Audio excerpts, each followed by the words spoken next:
everyone.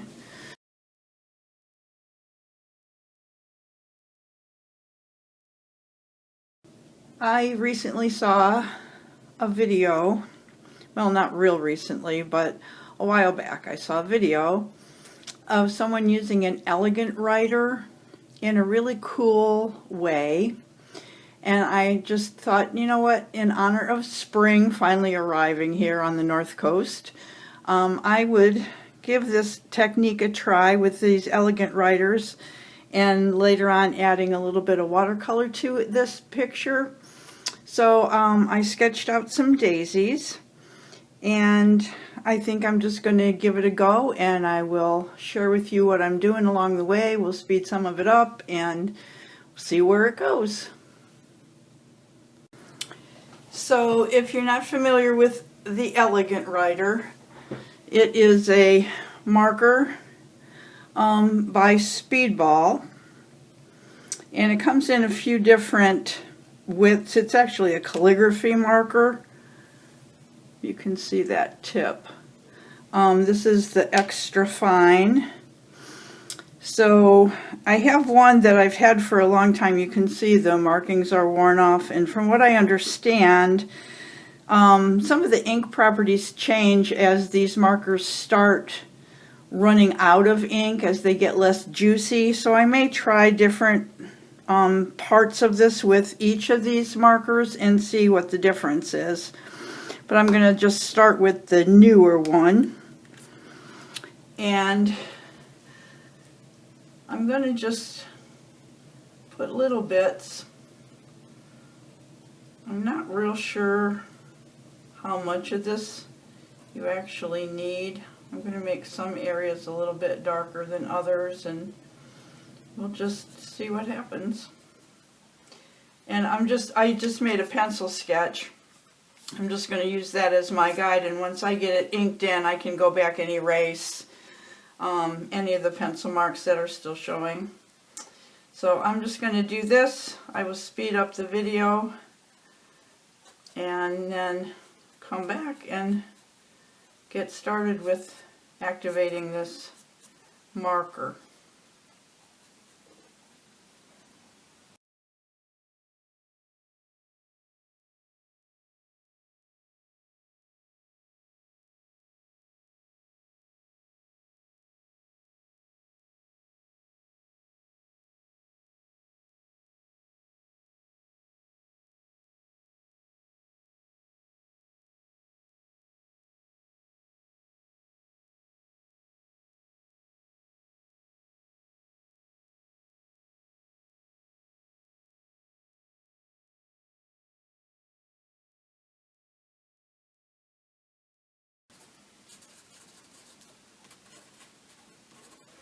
So I'm adding bits of marker in and around these flowers because I know that's where I want some shadow and some darkness.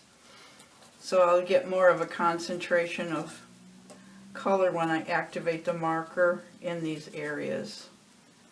And you don't need a whole lot. And just kind of going a little bit abstract here with the stems and leaves, just kind of scribbling those in. And I think that's enough, just to give the idea. And hopefully I haven't put too much on, because a little really can go a long way here. I'm going to just beef up around these centers a little bit more though.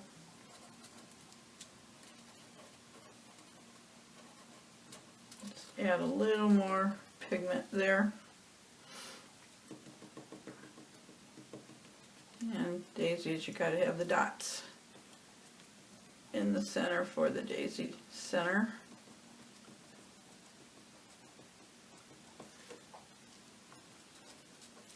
Alright, so that's that, and I said I was going to use both of these, and I didn't, so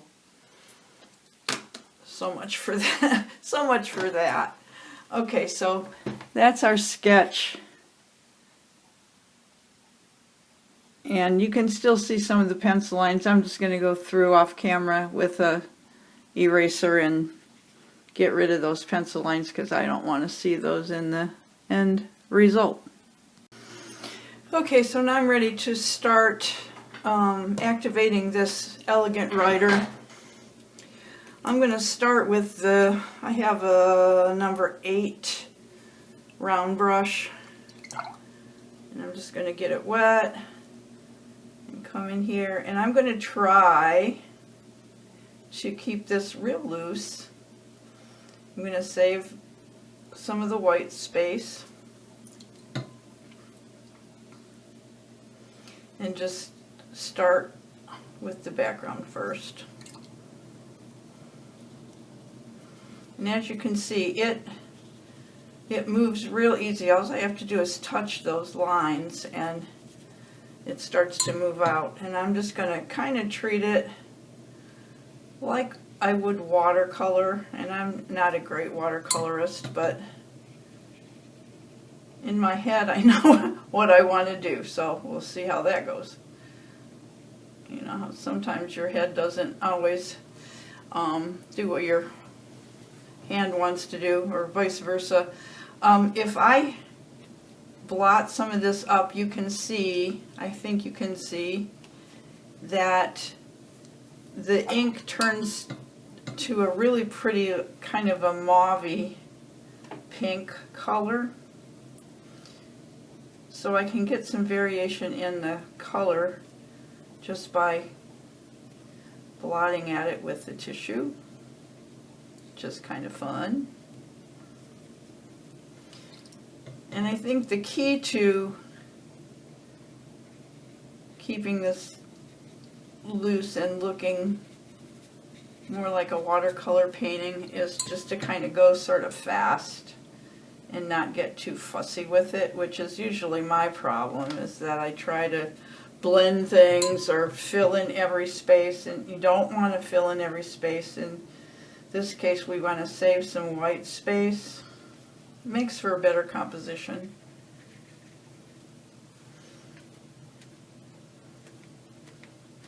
And I can kind of add some. It was just on the tissue. Now once this elegant writer dries, it's permanent.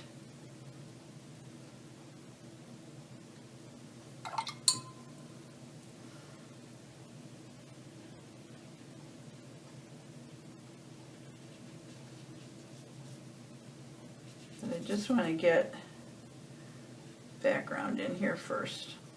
But you can see as I'm going around this flower where I put more of the ink, I'm getting a more intense color, which is what I wanted, just to kind of create a bit of more shadow around the petals. And then I can just pull it out into the background. Again, trying to stay loose and not worry too much about, you know, staying in the lines or anything like that. We're just going to go for it and keep it loose. I think it's just way prettier that way in the end. And just keep adding water to my brush and moving this around. And that's pretty much it. That's all I really need to do. I might just pull some of this out a little more into the edges. Whatever's left in the brush. I didn't do as good a job of keeping white space around those flowers as I kind of wanted to, but it is what it is. We did it now, right?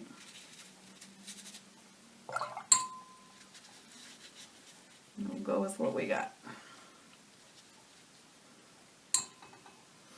And I may be able to still pick some of that up, bring it up here.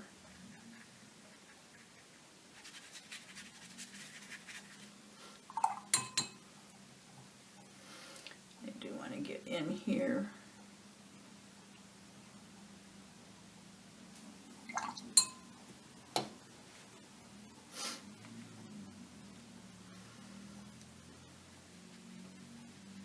You can see it's not moving as much where I've already touched the lines.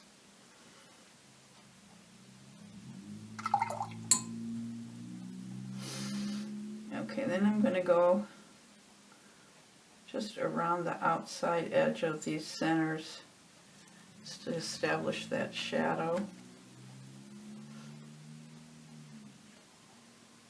You can see how fast this goes though. And I mean, you can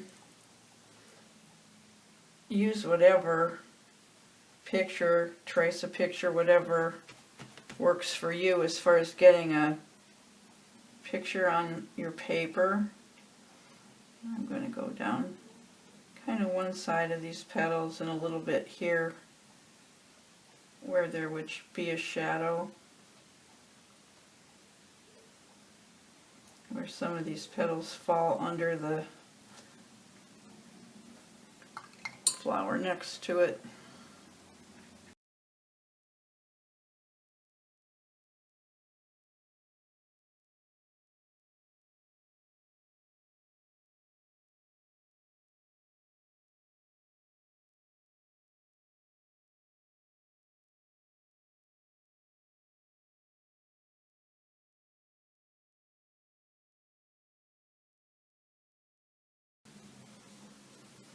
And I'm just going to drip some water on here.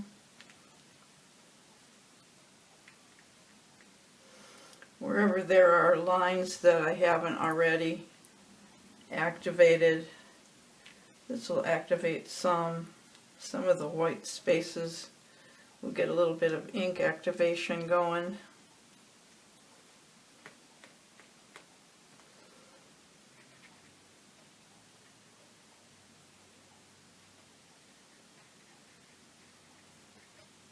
Without having to worry too much about things. You can treat this like watercolor if you normally like to drop salt in your watercolor backgrounds to create texture. It'll work with this technique.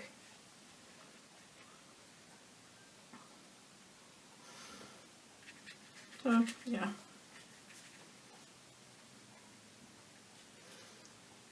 I don't want too much blue in the middle of this.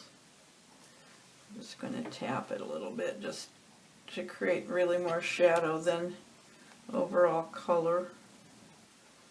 And I don't think you can probably see the droplets of water that I splattered on with the brush, but I'm just kind of finding those and sort of dabbing at them and picking some up, and some will move. Get a little bit more texture going on in the background here by picking up some more of that ink, which I think is kind of pretty. I have what is this? I just have this small set of koi watercolors. They're fairly inexpensive watercolors.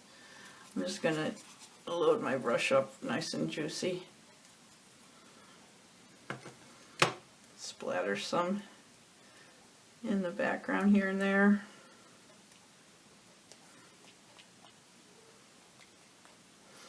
And then I'm going to hit these middles.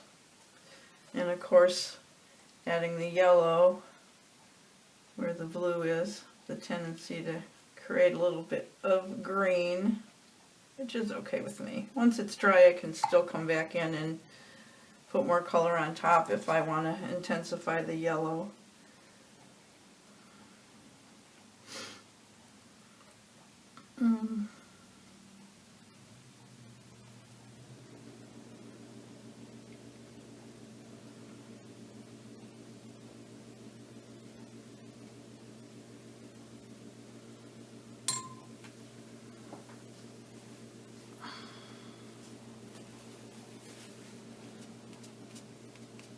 I really like what I did on those petals. I'll leave them white. Maybe we can just it out and make it lighter, because I can't bring the white back. I'll just leave it at that for now. And then maybe we'll get some, maybe a little bit of this teal green in here.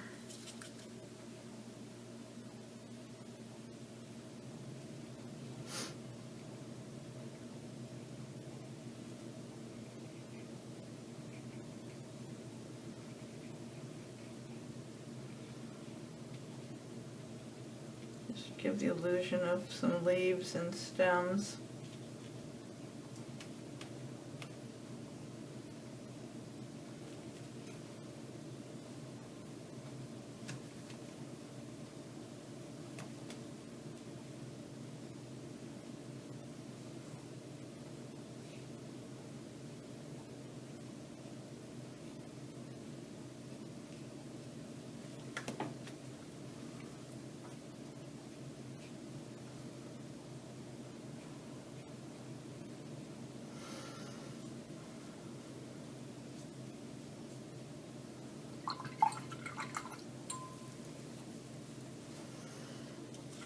And then what's this other yellow? I have yellow ochre.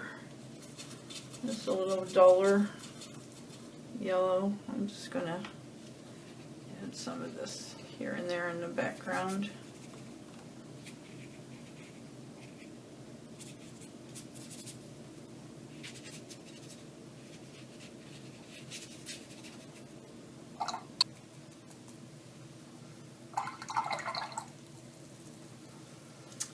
Bothers me that I did that. I have white in this watercolor set. I'm going to just try to bring back some of that white. I mean, that's not a common thing to find white watercolors, but it's in there, so we'll try to use it. I just am wishing I hadn't darkened up those petals that much. Let me try and go with another layer maybe. I like this one much better.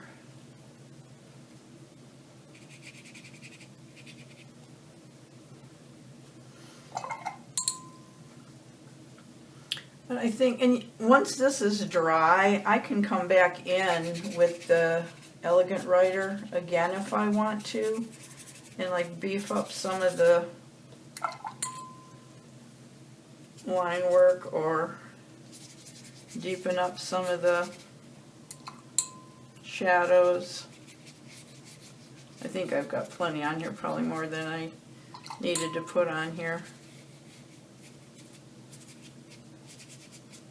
And with the, really with the watercolor, that's, even once that's dry, that's going to be subject to reactivating. You know, if I come back in and hit it with water accidentally or something.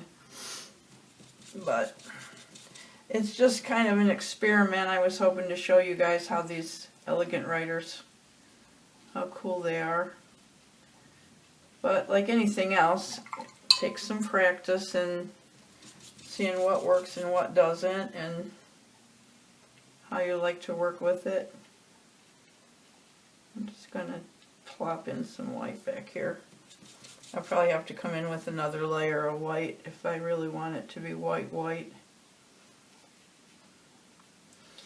The other thing I should mention, and I can try, I haven't tried this before, but I did read that once you have a painting where you like it, but maybe you haven't touched all the Elegant Writer lines, the ones that haven't been touched, like, you know, there's some in here that I haven't fully touched with water. If you take a fine mister and hold it way up high, which I'm doing, and just kind of give a really light spray, it should touch all the lines. It's pretty wet now, but prevent them from, I thought maybe I could get some runs, it'll prevent them from activating if you want to come back in and work on top of this some more without moving the Elegant Writer lines anymore. So that's basically it. Let's see if I can get some more yellow in these centers now. That's really still pretty wet.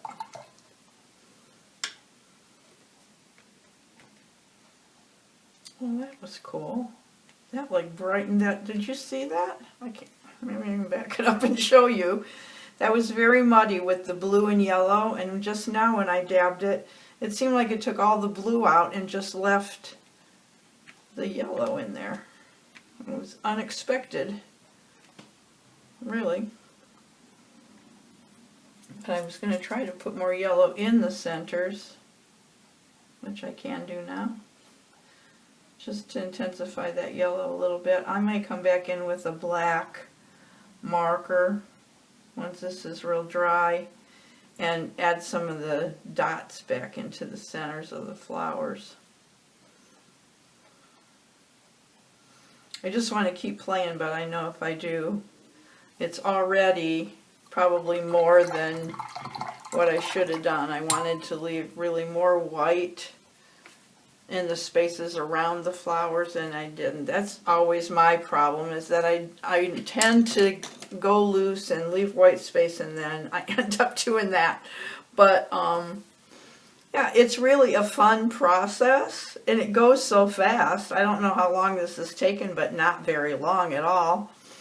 And I think it's kind of pretty. Now, if I, did it again, I would do a few things differently, and I would definitely leave more white space and maybe not put as much of the Elegant Writer on to begin with, so I didn't get quite so dark. But I think it's got a lot of possibilities, and you can use a lot of other mediums with it, to add color. Neocolor 2s would work. I mean, any water-based medium that you like to use. Water down acrylics, like I could water down some acrylics and get that white back in those flowers very easily. So I hope you enjoyed this little experiment. It went real fast, and yeah, I'll leave some links to for the Elegant Writers. The other thing that would make it go fast is, if you're on the go and you want to just take a water brush, an Elegant Writer, and a pad of paper, that's really all you need. You can always add color when you come back home, or if you have watercolor pencils. I mean, it's a really cool thing to, that you can make some cool art in a portable way if you like to make art on the go. So thanks for joining me. If you are not a subscriber and you like what you see, click the subscribe button, and if you click the bell, you'll be notified when I upload new videos. And if you like this video, give it a thumbs up, leave me a comment, and I'll see you on the flip side. In the meantime, go make some art. Bye!